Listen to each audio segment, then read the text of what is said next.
In this video, we're going to look at spirometry and look at the differences between normal, obstructive pulmonary disease, and also restrictive lung disease. It is a good idea to recap the lung volumes and lung capacities before looking into this video. So one way to monitor lung function is by using a lung function test, such as a spirometry. If we breathe in and out normally in this lung volume measuring device, we can see our tidal volume, which is typically 500 mils or 0.5 liters. The graph here, the x-axis you can say is just the time, and on the y-axis is the lung volume. So going up the y-axis is inspiration. The lung volume will increase when we inspire air in. And going down the y-axis is expiration. The lung volume will decrease when we breathe out, obviously. So now imagine taking a maximal deep breath in. This is the inspiratory reserve volume, also known as IRV.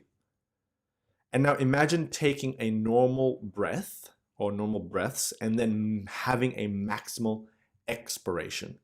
This is your expiratory reserve volume, or ERV.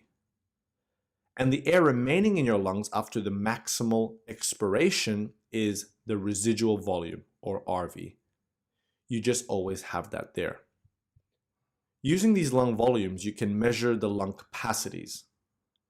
The lung capacities help define functioning lungs. The vital lung capacity refers to the maximum amount of air expired from a fully inflated lung. This means it's the tidal volume, TV, plus the inspiratory reserve volume plus the expiratory reserve volume. The functional residual capacity, which should not be mixed up with the residual volume, represents the volume of air remaining in the lungs after expiration of a normal breath. So it's residual volume plus expiratory reserve volume. Very important is also the total lung capacity, which is the sum of all the lung volumes. In a typical adult male, it's about 6 liters. We will use a typical adult male total lung capacity as an example in the following scenarios. So this first graph represents a normal lung. Air coming in and carbon dioxide coming out. The alveoli are inflating and deflating normally. Dynamic measurements of lung volumes and capacities have been used to help determine lung dysfunction.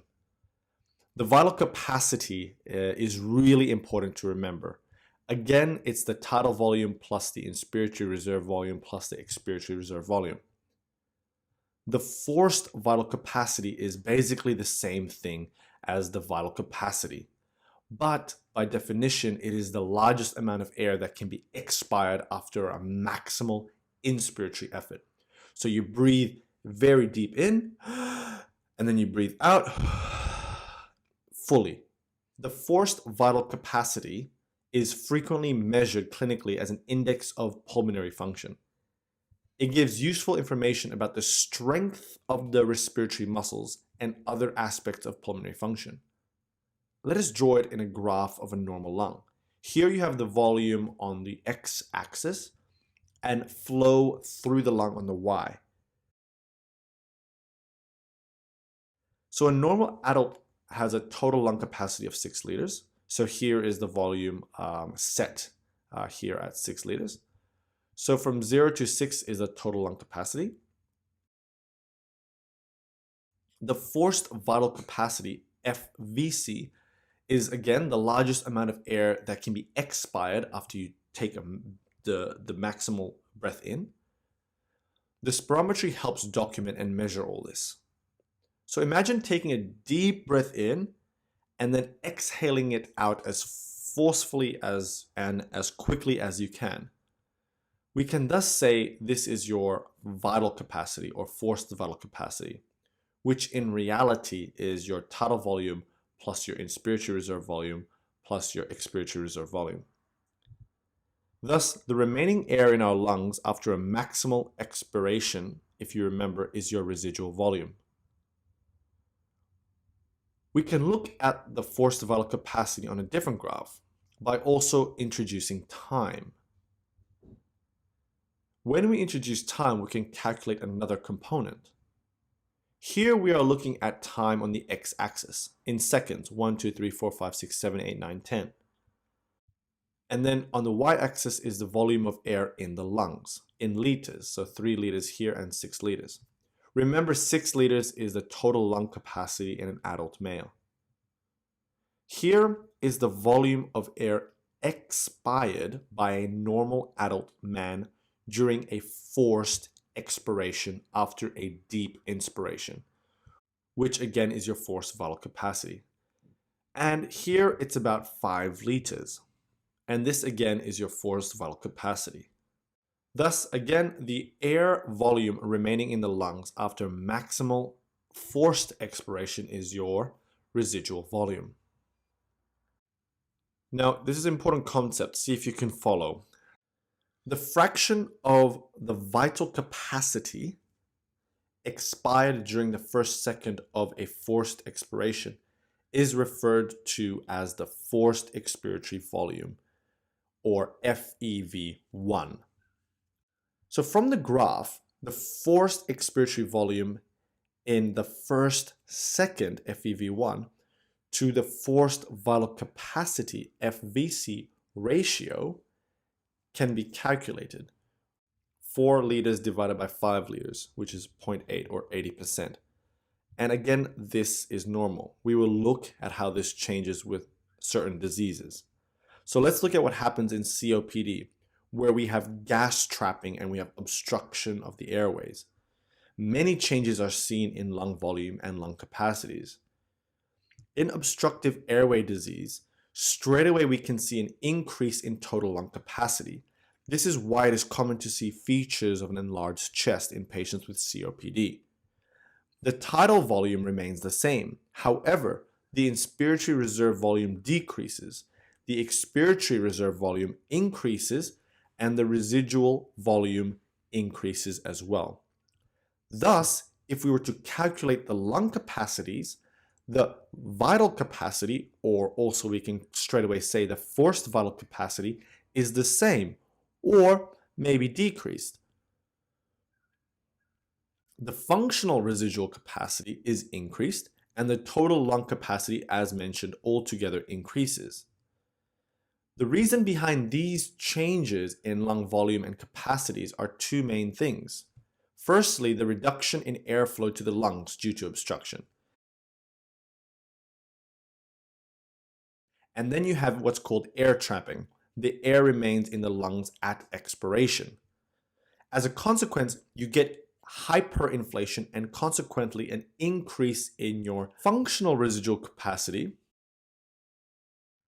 Now let's see this using a spirometry and compare it to the normal on the left side. Again, here we have the graph with volume in liters on the x-axis and flow of air through the lungs on the y-axis. The forced vital capacity, FVC, again, is the largest amount of air that can be expired after maximal inspiratory effort. Here in the dotted black line is normal forced vital capacity, normal full inspiration, and then normal full expiration. And this is obstructive lung disease. The whole graph shifts to the left because you have an increase in residual volume and an increase in total lung capacity, more than 6 liters. Your vital capacity, or forced vital capacity you can say, remains the same. But all up, your total lung capacity has increased because of the increase in your residual volume, or better, because of the increase in your functional residual capacity. You can see here the characteristic kink in the obstructive lung disease patient during forced expiration. This is because of the obstruction. And also the flow decreases slightly because of the obstruction through the airways. Let's see what the first second of a forced expiration is using the graph, looking at time and volume on the y-axis. Again, to compare this to normal forced vital capacity. This is obstructive lung disease. We can see that the forced vital capacity is the same or slightly decreased.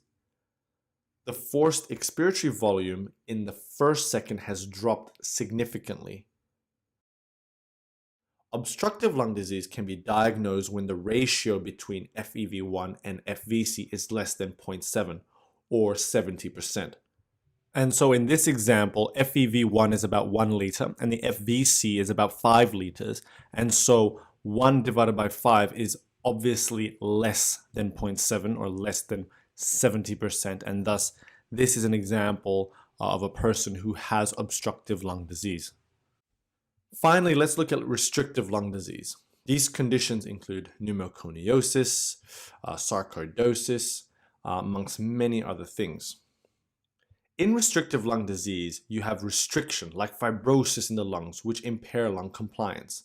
So the tidal volume remains the same, but you have all this restriction in the lung, all this fibrosis, and so your inspiratory reserve volume is reduced, and your expiratory reserve volume is reduced, and your residual volume is reduced as well. Everything is reduced. Thus, your forced vital capacity is reduced. The functional residual capacity is reduced, and surprisingly, your total lung capacity is reduced. The reason for this again is because of pulmonary fibrosis or changes in the lungs that lead to restriction and lung compliance. You get stiffness, restriction, and because of this stiffness, you have reduction in lung volumes and lung capacities. Let's look at your forced vital capacity using a graph again.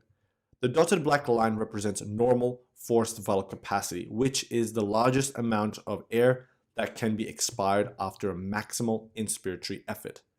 Here in brown is the pattern of forced vital capacity seen in restrictive lung disease.